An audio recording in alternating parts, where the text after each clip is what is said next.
Добрый вечер. Вы смотрите информационный выпуск сегодня. В начале о главных событиях. Благодарность за достойное служение Родине. Президент Алан Гаглоев поздравил сотрудников отряда милиции специального назначения с 21-й годовщиной со дня образования. Выполнены задачи и план приоритетных направлений на следующий учебный год. На заседании коллегии Министерства образования обсуждены важные аспекты учебного процесса. Тонкая игра артистов с первых минут вызвала у зрителя чувство сопереживания. Труппа Северо-Осетинского академического театра представила постановку «Овод».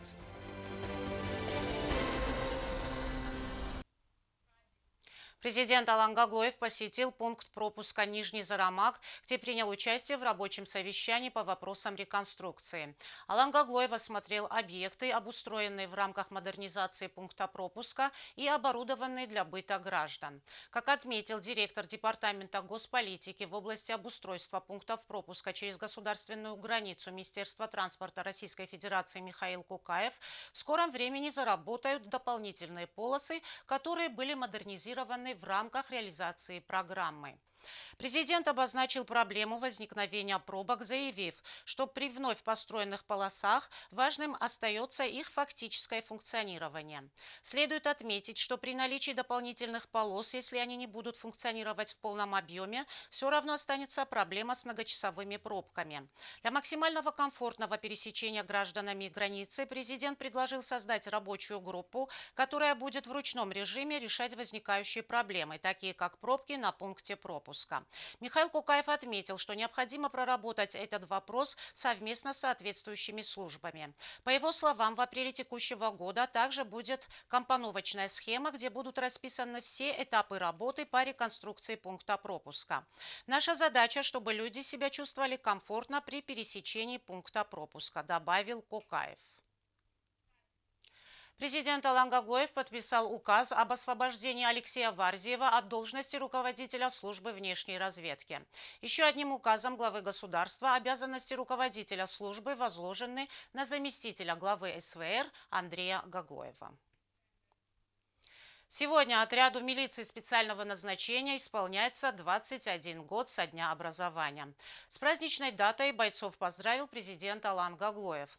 Глава государства отметил высокий уровень подготовки и готовность бойцов отряда к выполнению самых ответственных задач. Подробности далее.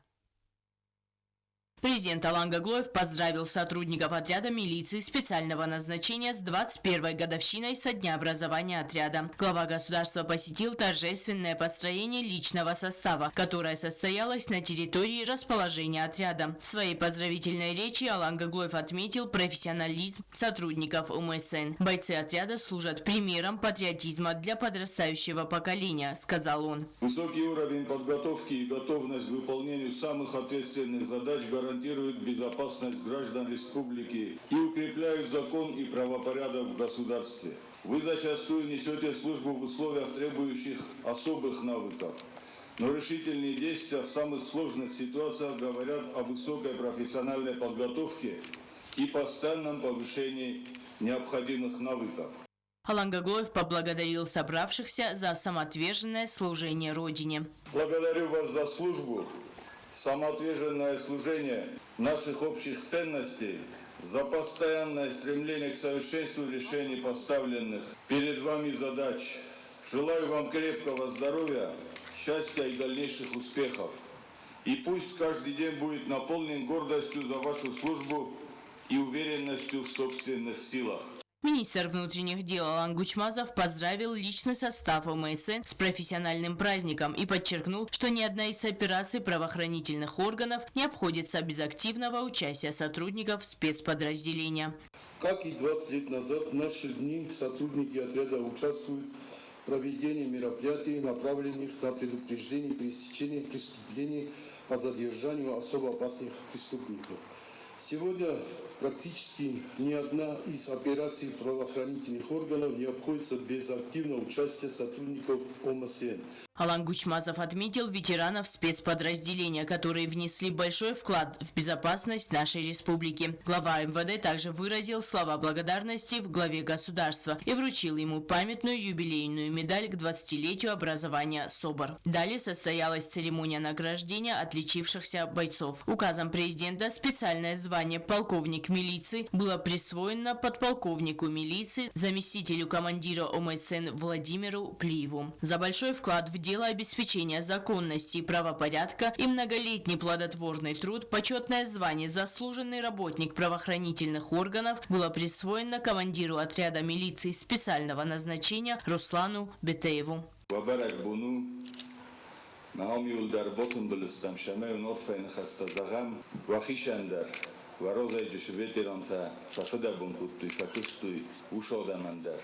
Неом хайдаровчи дарамбора ирстуна вазоврастади такудис вастарва биратай хойодройстуй биратава потчо ходун хурзахтай хурзахчин гундыршыдысты валдай ахсызгун махчиог ваем бойде вафадыл шикастар фалтар бошам бойде хавдун рост фандогыл кубарым бойдоут рост ходысын кумборын каным бойдоут тавшыкуттук. Ряд сотрудников были награждены медалями «Защитнику Отечества» и за службу на страже мира в Южной Осетии. Наградить медалью «Защитнику Отечества» Мамиева Алана Витальевича.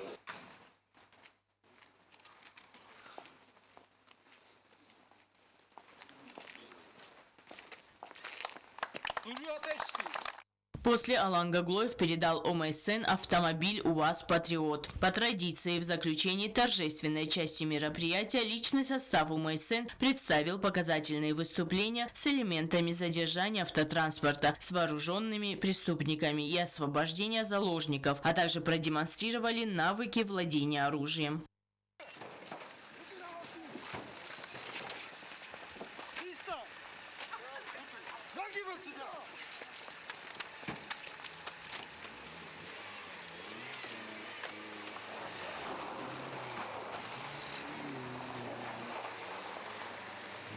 Лена Газаева, Регина Черткоева, Арнольд Харебов. Информационный выпуск сегодня. Отряд милиции специального назначения работает в тесном сотрудничестве с другими ведомствами правоохранительной системы. Отвага, профессионализм и самоотверженность – главные и неизменные составляющие деятельности бойцов. Они готовы к любым вызовам и угрозам безопасности и постоянно повышают профессиональный уровень. Об истории становления отряда расскажет Оксана Джиоева.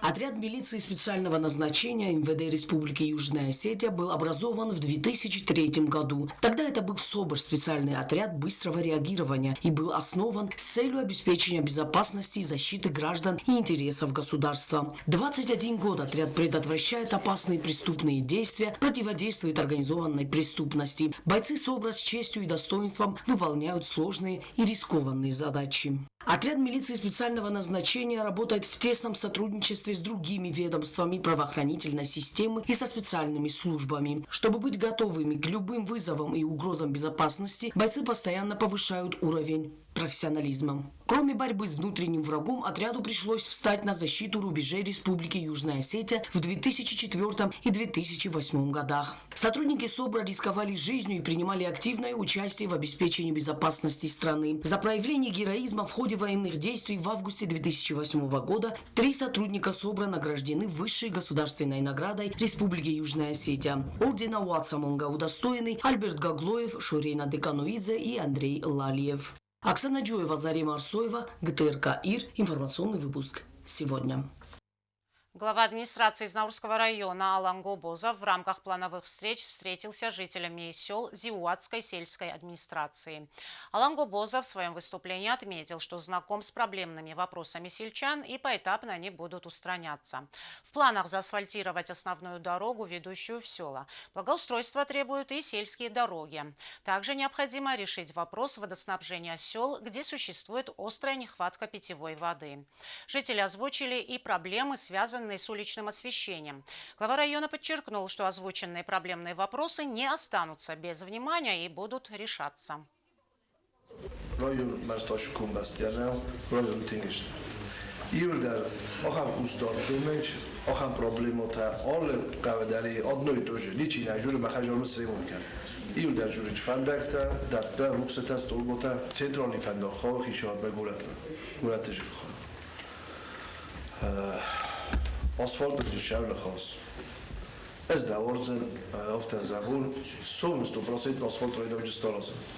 بيتخيل أبو ما سوم شفاي بيجي وما نيجي ليش ولا الأزر إزنا بيشار الله ندور دو بيجي على شراء وبلاد يبون در مندي سنبرد أمبرد در سيستم يزاختم وش قابست ما كل مرشة أصفر درست ماكسيمال لا كده خاصة أفضل راجستم على قدر دون در روستم ما فندر تريد خم خش نستم أيد خاستم مخ من أقدر أيد خبار دستش أمي أبو مش خبر تارز В Министерстве образования и науки состоялось отчетное заседание коллегии по итогам деятельности ведомства.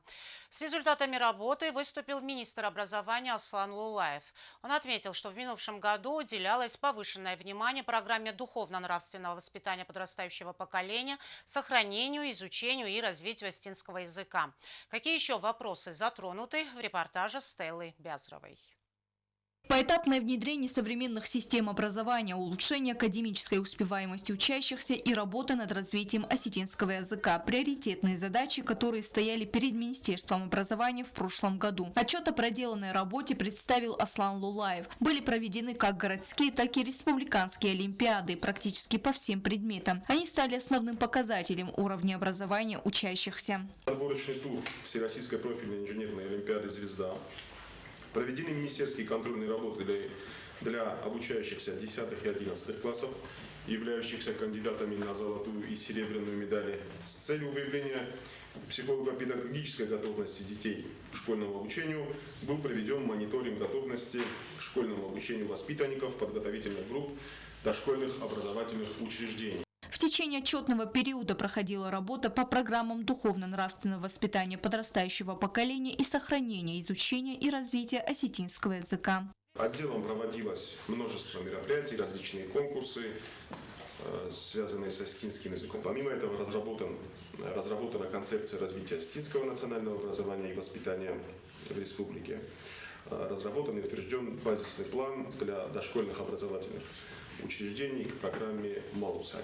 Ну и, соответственно, ежегодно к учебнику АБК для первых классов мы тиражируем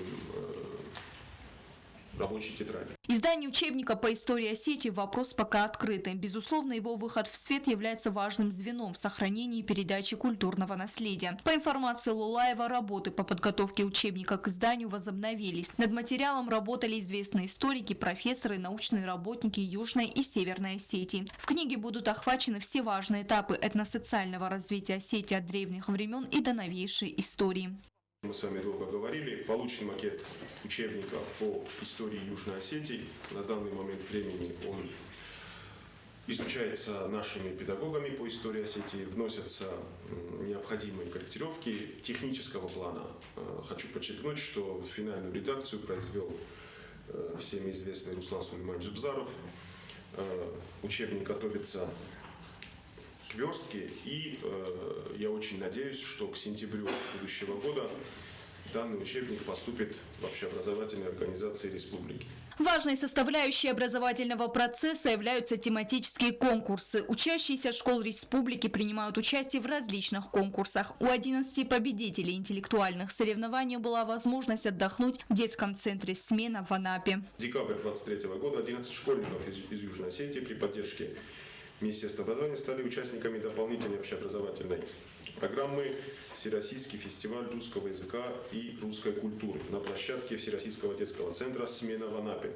По итогам программы присуждена ежегодная премия «Слово», победителем в которой стала наша учащаяся Букулова Виктория.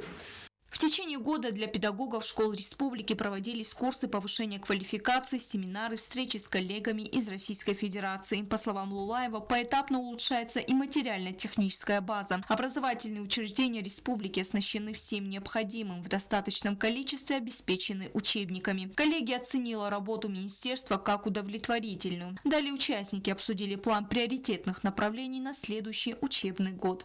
Стелла Бязарова, Азамат Кудзе, Вера Цхавребова. Информационный выпуск сегодня. Сегодня клуб «Аполлон» отмечает 52 года со дня образования.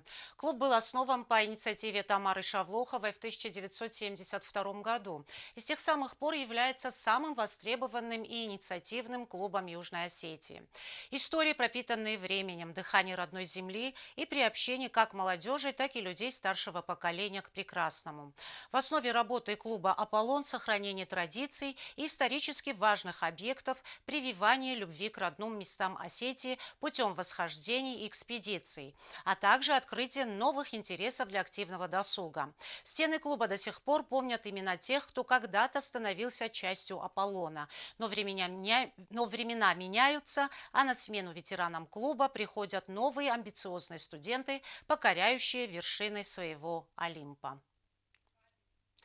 Северо-Осетинский государственный академический театр имени Владимира Тхапсаева представил на суд югостинского зрителя постановку «Овод» режиссера Эльдара Трамова. В судьбе героя спектакля немало неординарных событий. Тайна рождения, предательство близких людей, трагическая безответная любовь. Все эти переживания были мастерски переданы и вызвали у зрителей искренние эмоции сопереживания судьбе героя. Тему продолжит Анна Гаева. Революционно-романтический роман американской писательницы Этель Лилиан Войнич нашел свое отражение в призме искусства. Гастроли Северо-Осетинского государственного академического театра имени Владимира Тхапсаева прошли на сцене Госдрамтеатра Южной Осетии. Режиссер Эльдар Трамов погрузил зрителей в мир романтики и политических пертурбаций.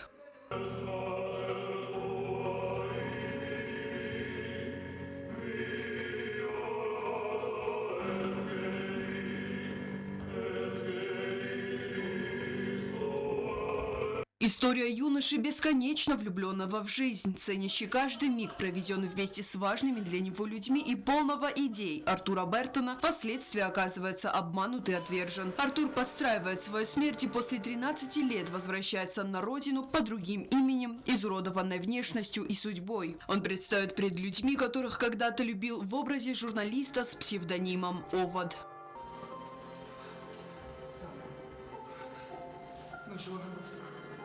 Епископом Шнушанканом Макаванс, Анкарт Канзрамакуна. Мадам Кынчин Мусарнадовой, Фалуатарси и Кадамбадре. Игра актеров, несомненно, оставила глубокий отпечаток в сердцах зрителей и заставила задуматься над собственными убеждениями и ценностями. В главной роли Гиви Валиев, художественный руководитель Северо-Осетинского государственного академического театра. Овод разбудил в сердцах зрителей поистине искренние эмоции сочувствия к своему герою.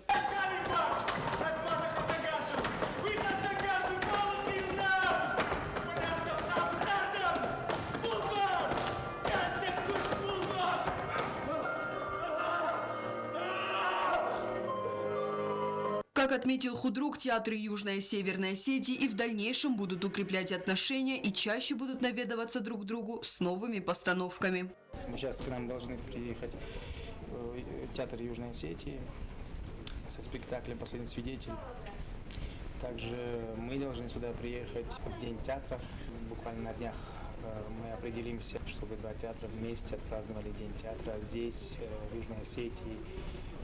Это будет интересно. Бурные овации и признание зрителя получила труппа Северо-Осетинского государственного академического театра, которые дотронулись своей игрой до самых глубин человеческой души. Анна Гаева, Ренат Медоев. Информационный выпуск сегодня. А сейчас узнаем, какая погода нас ожидает.